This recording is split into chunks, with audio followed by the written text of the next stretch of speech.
Welcome to the Entrepreneurship Virtual Expo 2021, brought to you by the EU, JSIF, and with support from the Flow Foundation. Now, today's discussion, we're looking at upskilling in a digital world. What exactly does that mean?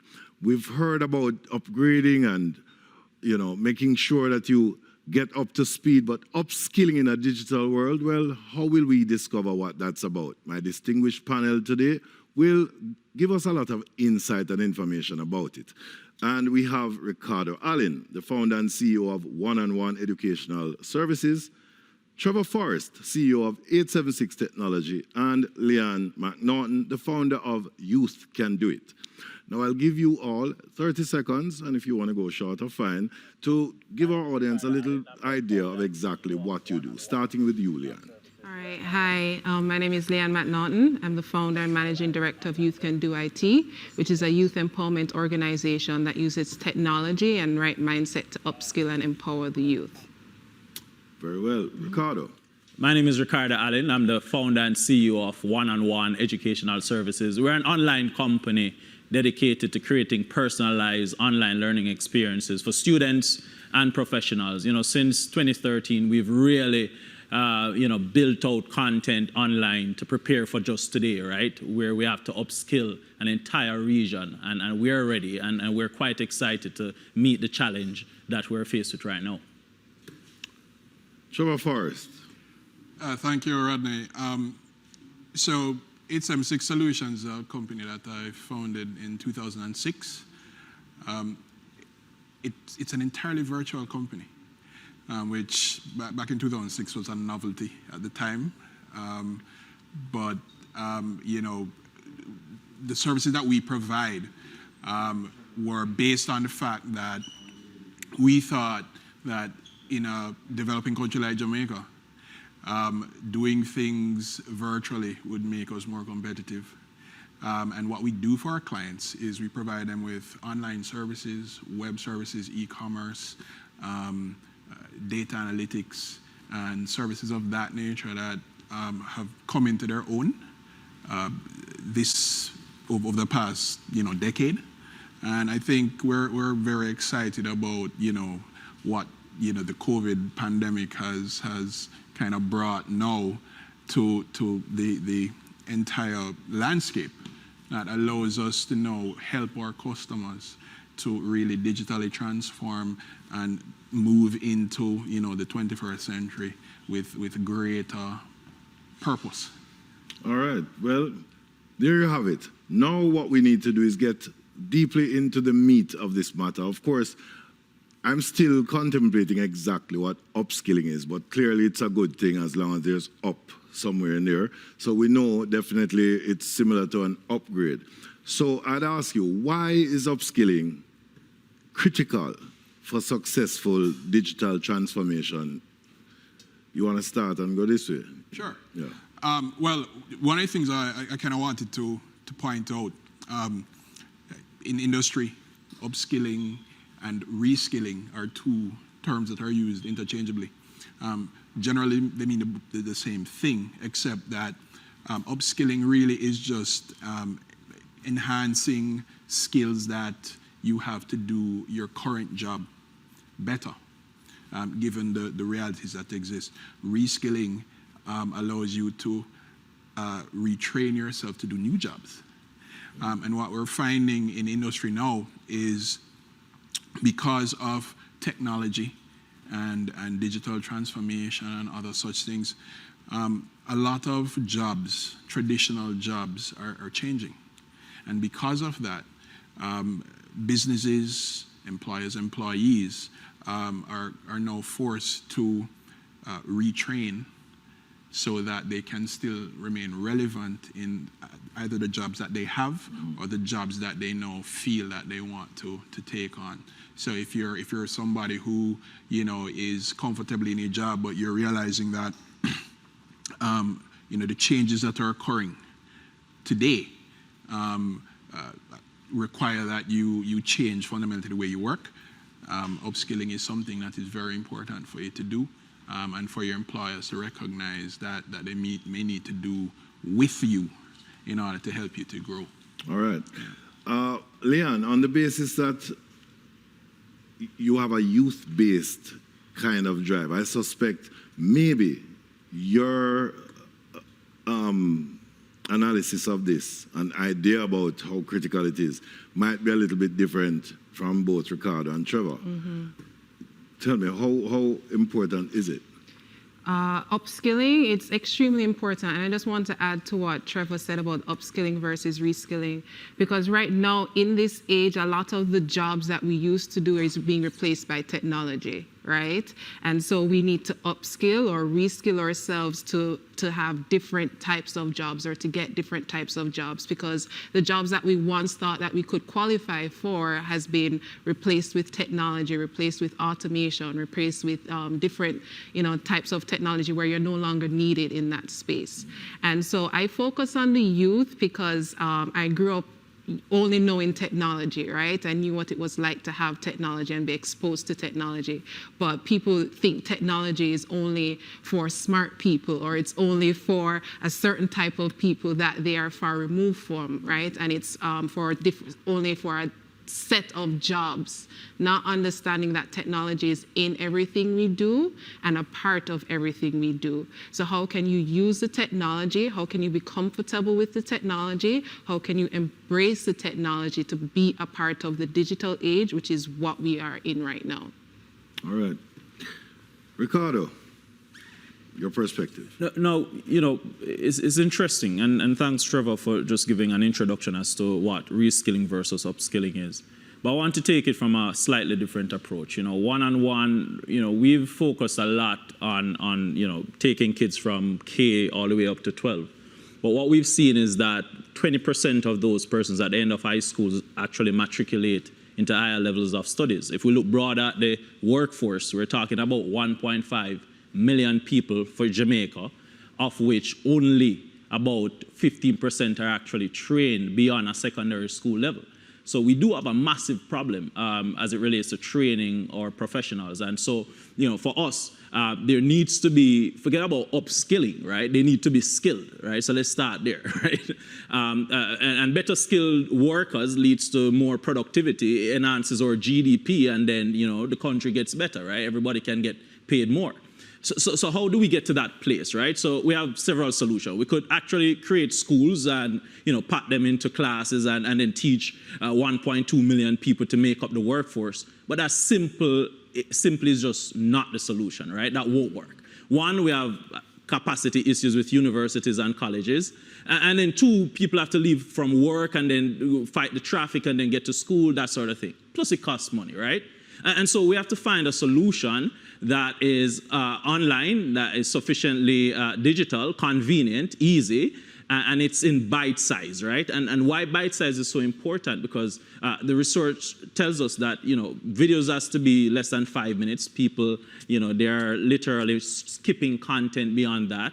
And so in a workforce where you have millennials, you have older folks, and then you have the boomers who are leaving into retirement, you need training that is sufficiently engaging for the broad spectrum, right? And so upskilling in the digital age has to take into account all of those factors, and it's really a lot of problem to solve. And I think the best way to sort of solve it is zoning in on each of the problems at a small level. And if we can solve those individual problems, then combining them, then we would have solved the bigger problem in upskilling our people, obviously leading to better economic output. All right. See, we're going on. I now think I have a greater appreciation for upskilling. Right. So now I need to upskill and ask this question. What are the skill gaps that you found with your experience collectively in this digital world? Because I believe a lot of people have ended up in the digital world and believe the mere fact that they are engaging means that they have the skills. But the more people engage seems to be the more we discover that skills are missing in that digital age. Leon, what's the thing that jumps out at you as the most missing?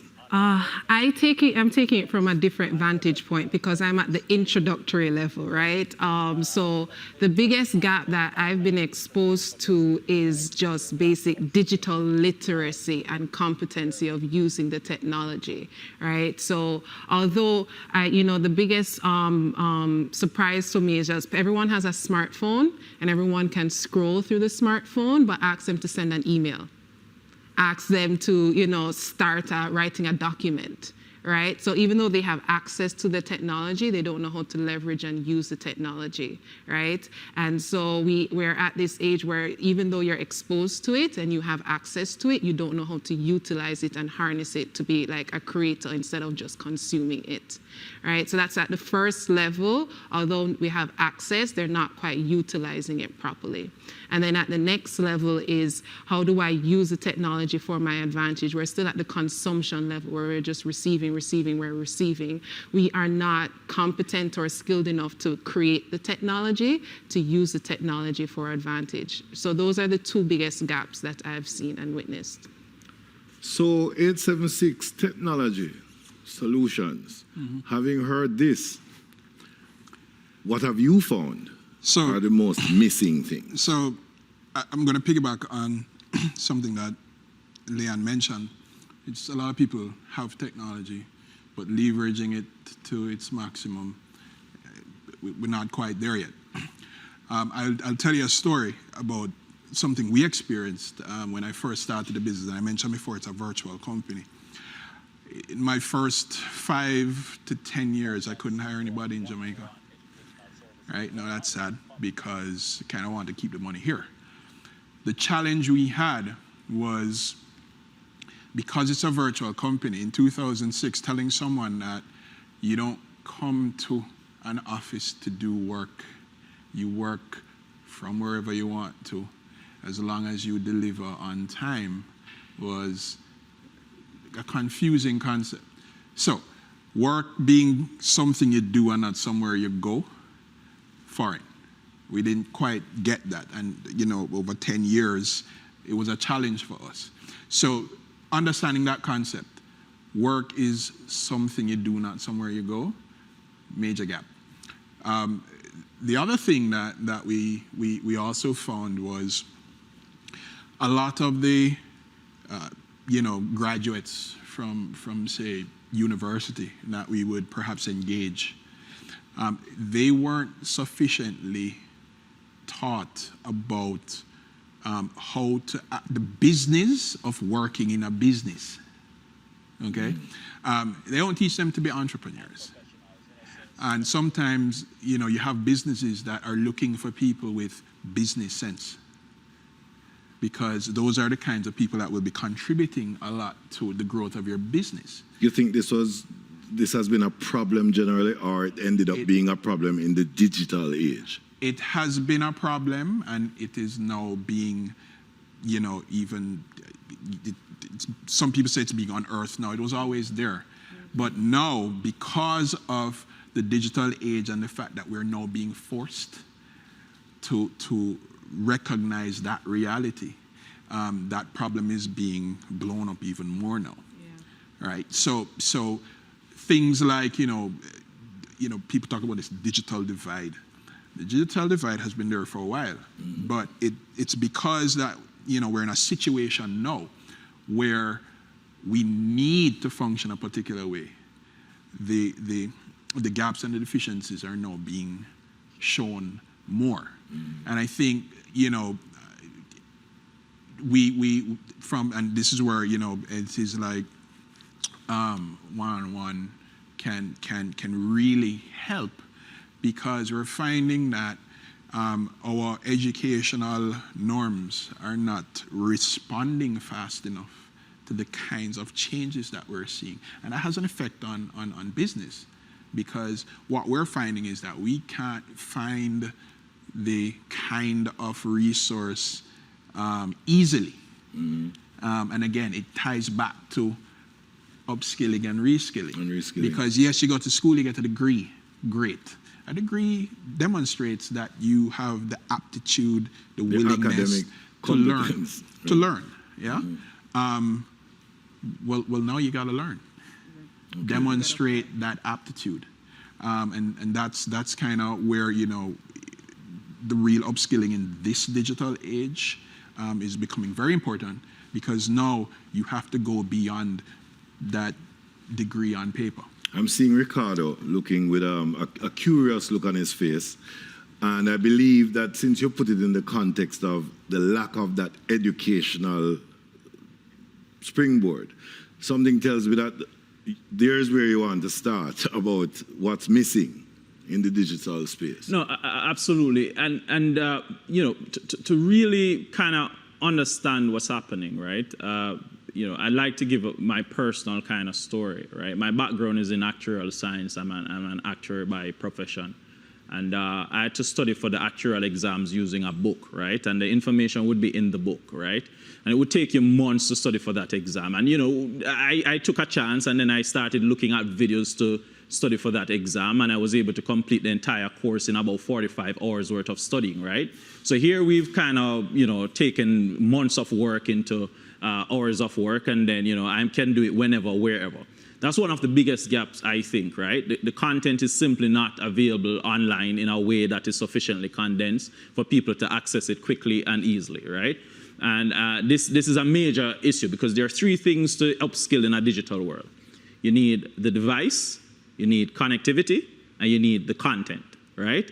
And what we're not trying to solve the device or the accessibility issue, right? We allow guys like 876 and the flows of the world and so on to solve that. But from a content perspective, certainly, we're not short on content, you know. That's not where our issue is. The content is just not digital. So you have all this content lying around. Real estate board, they have the content on how to be a realtor. You know, all of those people have the content, but it's not online in a format that is sufficient. And so we think that that's a major gap, and we have to solve that gap. And many people and many universities are simply not investing, or were not investing in that area, simply because they could not justify it, right? It would cannibalize their main source of income. But that sort of protectionist behavior, right, causes problems in the future. Because if you think about it, One-on-One would have invested in content for the past 7 years. When COVID happened in March, the ministry came to us and said, One-on-One, all the content that you've created for the entire high school curriculum, we want every single child to have access to it. If we as a country were to take that similar approach to place our content online, then we won't be reactive, we will be proactive, because that's the future of learning. There's no other way. Wow, I did say he was going to... He's a smart person. He's an actuary. No, the man is an actual scientist. Have a look at it differently. And it's funny that you have created the perfect segue, because here lies a question for all of you. How did you start? Because I found that most people who I speak to who are now fully into the digital age never started being the techies and all of that. Actuarial scientists, really. So you can just tag that on right now and tell me how you started, Leon, after and You know, it's interesting, right? I've always been excited about solving problems, right, using math, right? So I used to tutor math around Kingston, just going to people's homes on a weekend and tutor maths while going to university. Where were you when I needed a math tutor? You know, the business started with 2 people under a tree, then it went to 4, and then it went to 10, and then we were at 1,000 in 2 years. And then the question was, how do we scale? How do we continue to grow, but keep our classes personal, right? And to solve that problem, the only way was digital. And so we started creating videos, because then I can just record myself once, and then I can reach up to 1 million people at the same time, right? So it's almost like an efficient way, or a robotic way of doing it. One of the things I must say is that one of the challenges we've had is, how do you maintain a personal atmosphere online, right? And these are problems that we've been trying to solve for the past 7 years, and we continue to solve. And one of the ways we do it is just, as you mentioned, right, gap testing, right? What are your gaps? Here's a learning path that sufficiently meets that gap that you're having, right? And we select our content from our library that sufficiently solves your problem. So it's almost like automating a teacher giving you an aptitude test, and then working it through with you, and then giving you a final exam and say, yeah, you have done well, right? And so that's how it started. It was really starting to tutoring. I really love tutoring. I really love empowering people, and I've been doing it for 7 years, and I want to go on for a very long time. Well, it tells you, no matter the choice you've made in your studies, you can move from actuarial science and become a digital genius. Right. What can I tell you, Leanne? I have a different story because I only ever knew technology. I grew up in an extremely techie family, and this is weird probably hearing this from people that just born now that only know technology. But I had access to a computer. I was a part of the family that brought the first ISP to Jamaica, so I was a part of the dial-up era and then the internet and all of that. So I only ever knew technology. I couldn't do anything else. I couldn't pursue anything else because that was just what I was exposed to. All right, and then I went and did a degree in technology, management information systems. So it's only been my life, tech. And then, but I quickly realized that I was very privileged in that sense because that's the only thing I knew. That's the only thing that I was exposed to. And not many people understood technology the way that I innately understood it and appreciated it. And that's what birthed Youth Can Do IT, to like demystify the fear or bridge that gap between I can't do technology, and hence the name Youth Can Do IT, or You Can Do IT, or You Can Do It, right? To empower them and to make them believe that they can pursue technology or use technology or utilize technology for whatever they want. All right, I'm going to come back to you with that, with an age issue with technology for all of you, because upskilling in a digital world, yes, we need to look at youth, but we have a much bigger picture because the workforce is not as young. Right. But Trevor, tell me how you started in this. Yeah, so when I left Jamaica to study abroad, and let me age myself now in 91, my area of study was aerospace engineering. Yeah. Say it slowly. Aerospace engineering. Yeah. Rocket scientist, right? So I think about halfway through my studies, I was drawn to tech. So I used to be a lab tech at the university. Ended up being one of the guys who built out the university's network, which was 2 campuses in 2 different states and 120 teaching sites globally.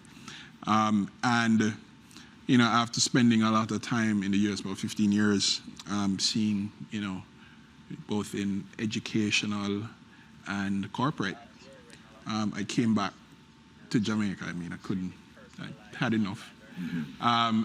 And, you know, home call you. But when I came back here, honestly, I had no clue what I was doing when I started the business, because I didn't fancy myself as a business person. But what I did know was, based on all of my experiences before, I had to be able to make this work.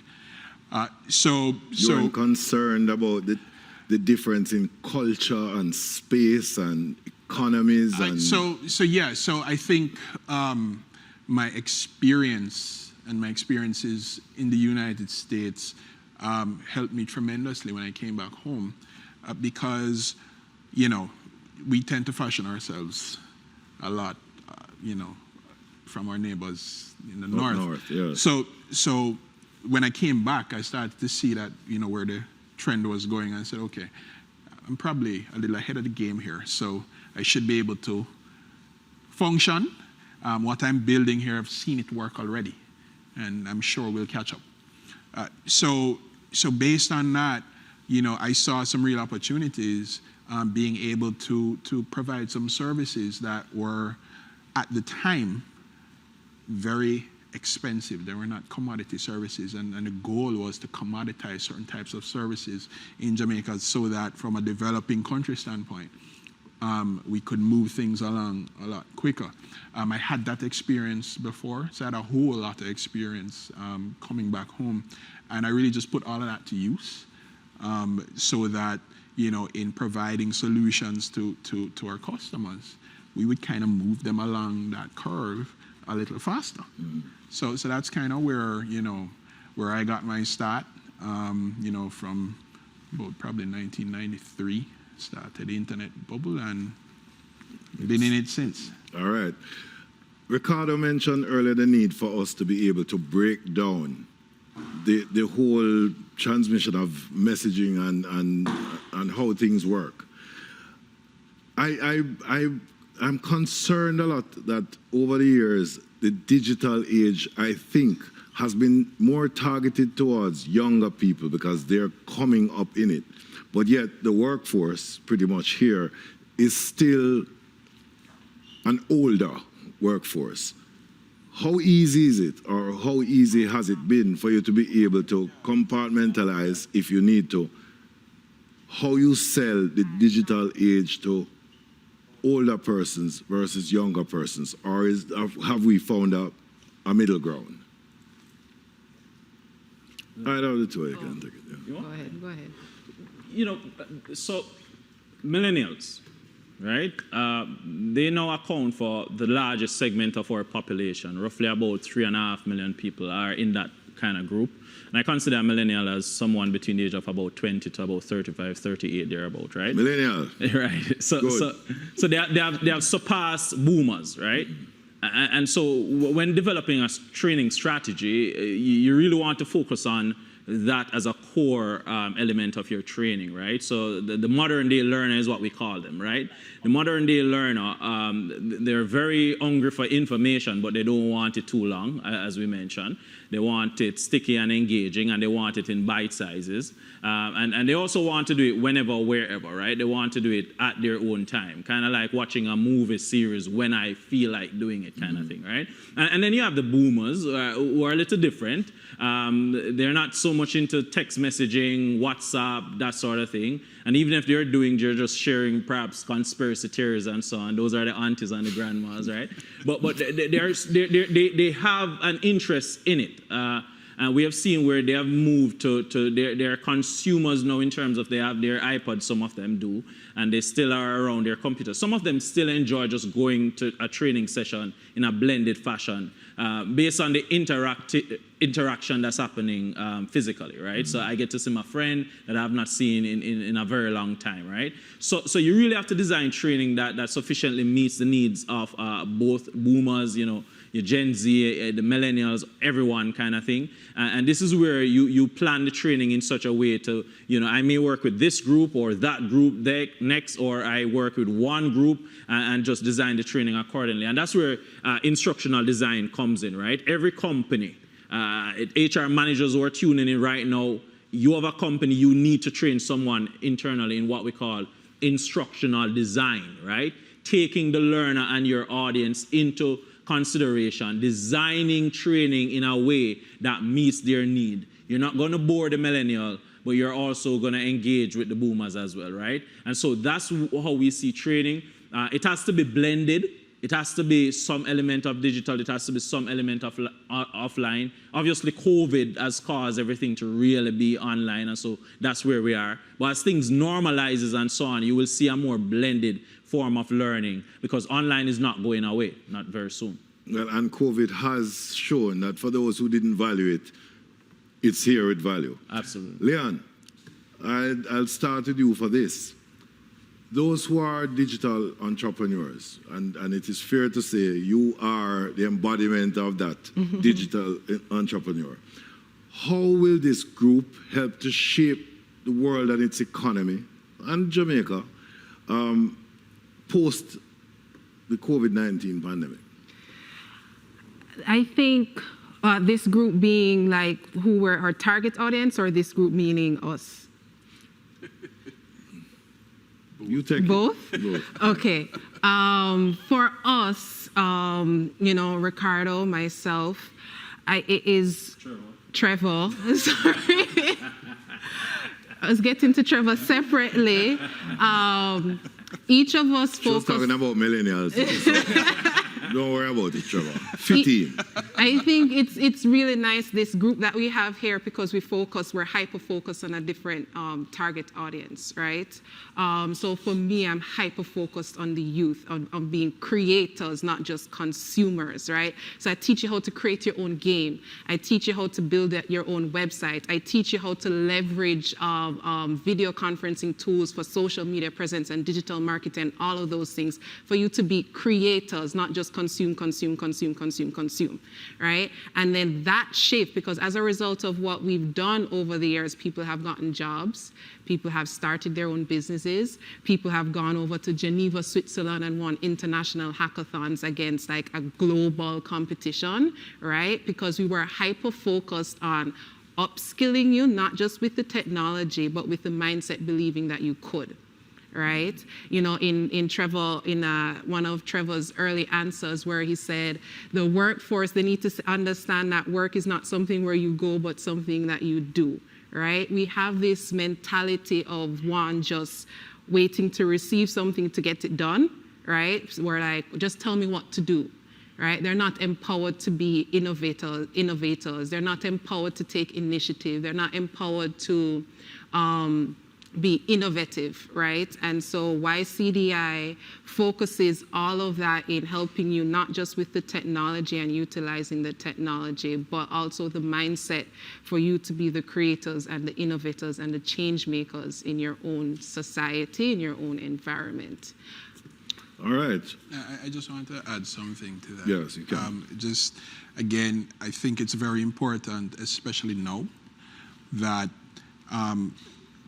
if it is within our educational system or to perhaps, you know, engender some culture change of some sort, that we really start to impress upon our citizenry that, look, we're in a new age, and the mindset needs to be adjusted, because if you intend to succeed and compete in a global space now, we're not talking about the, you know, just under 3 million people in Jamaica. We're talking about close to 7 billion globally. You have to now look at ways in which you can compete. Right. And our systems need to help and provide the environment for people to grow in that way. Because if it's not there, then the innovative capacity that we all know Jamaican people have not going to get realized. Because you know we're innovative, you know. We are. But we just, somehow we don't have the environment and the challenge, the channels to focus that and galvanize the kind of innovation that we know our people have. Right. And just one more thing to add, the common thread amongst all this group right here is that we are focused on the mindset or the culture change, right? So me with the youth, Trevor with the businesses, right? Having them understand how to leverage technology differently, and Ricardo with the individual learners understanding how to consume the technology differently from a textbook to a digital space. So that is what is the underlying tone for each of our successes, is that we don't just focus on, here's a piece of technology, go figure out how to use it. Or here's a piece of technology, you know, you're good, right? It's about how do you change your way of working, your way of being, your way of thinking to leverage, you know, to take advantage of this digital age and digital space. All right. So now we understand very clearly, and yes, upskilling it is, digital world it is, get with it and get it done. At this point, we will now throw and get our question.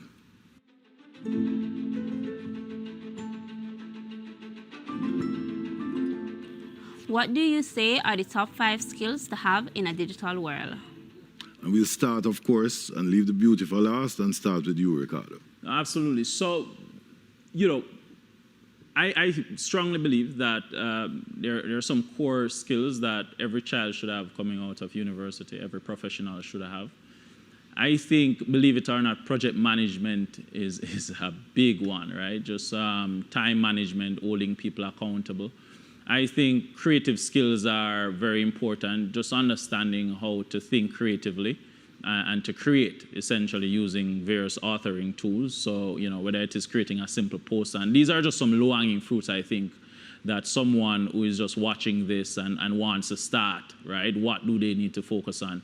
I think digital marketing is important. So I'm thinking about your business now. So you have a business, what I think you should be able to do, you talk about digital market, selling, that sort of thing, selling digitally. How do you generate leads, convert those leads into deals, convert that deal into a sale, right? And that involves social media and everything, right? So, obviously I think those are three big ones: project management, digital marketing. I also believe that while not everybody will be able to code, understanding, how a computer works, that sort of thing, I think is a very important one. And last but not least is financial literacy, right? Because a business is nothing if you don't know about revenue and expenses, right? And I do believe that not many business owners spend enough time understanding the finances of their businesses. They can't get a loan when they're ready because they weren't tracking their information properly. Digitally doing that allows you to simply do it, present that to the bank, access a loan, grow your business. So I think those are 5 important skills that we need to focus on. Trevor Forrest, 5 short and good answers. Well, some of them are overlaps, but I think marketing and content, that area, that skill set is going to be very important. And again, that lends itself to, being able to create, information in the various ways that people consume it and then sell it to them. Another area I think is very important is data and artificial intelligence. So that space is rapidly growing. I think though, that space right now, when you talk about upskilling for the future, very important space. I think another area, 2 areas which we don't speak a lot about, but there are some advantages there, is what is termed in the industry as the care economy. Care economy. Yeah, where we're talking about how technology plays a role in providing not only healthcare real time, but healthcare for the elderly, and there is a role for technology in that as well. So I think that space is also pretty important. Another space is, an environmentalist will love this, the green economy. The green economy. Yeah. Where again, technology plays an important role. And the skill sets to play in that space, it's a very important role. So when you talk about, being greener, using solar, using wind, and the energy space. And when we talk about the green economy, technology plays a huge role there. And because we're looking now at how to pay more attention to the environment, there's a lot of opportunity in that space. I think those are some your choices. Yeah. Well, as I've said, I left you definitely not only for last, but I get a feeling now that we've heard this that you have another set of 5, Leanne. Well, they overlap, right? Because I have to echo with project management as a project manager myself. Mm-hmm. It is so key to, to be able to organize things, organize yourself, organize people, right? So I'm going to echo with project management. I'm going to echo with Trevor in terms of data analytics, right? We have all of this data, we're collecting all of this data, being able to understand it, and then be able to make decisions based off of the data, right? So I'm going to echo project management, data analytics skills, and I'm going to take a different spin. You have to have an entrepreneurial mindset. And what that means is, how can I see a problem and see how I can solve the problem, right? And not just contribute to the problem, right? So how can I take initiative and how can I solve this problem? Have that type of mindset, to be that change agent. And then also to be curious, right? To learn different things, to don't be pigeonholed in, like, I learned actuarial science, so I'm going to stay in that profession. I learned aerospace. I was on the path to be an aerospace engineer. So that's an astronaut. Exactly. So those are the only possible careers that I have. So, be curious about things outside of your space that, you're pursuing, because you don't know where it will land you and you don't know what you may stumble upon, right? So those are my skills that I think are important. If you take 10 seconds, I take it. Just a quick one, right? With people putting all of their information online in a digital world, I think we need to focus on data protection online as well, using public key infrastructure, encryption technology, and so on. Security. So I think that's a big one, and that's going to be monetized strongly in a couple of years, right now, actually. Yeah. Great point to end on. I want to thank this great and illustrious panel who have upskilled the conversation in a digital age and time and going forward. And more importantly now, COVID. Now is the time for you to use all you can and upskill. You have the digital world sitting right in front of you, easy like Sunday morning.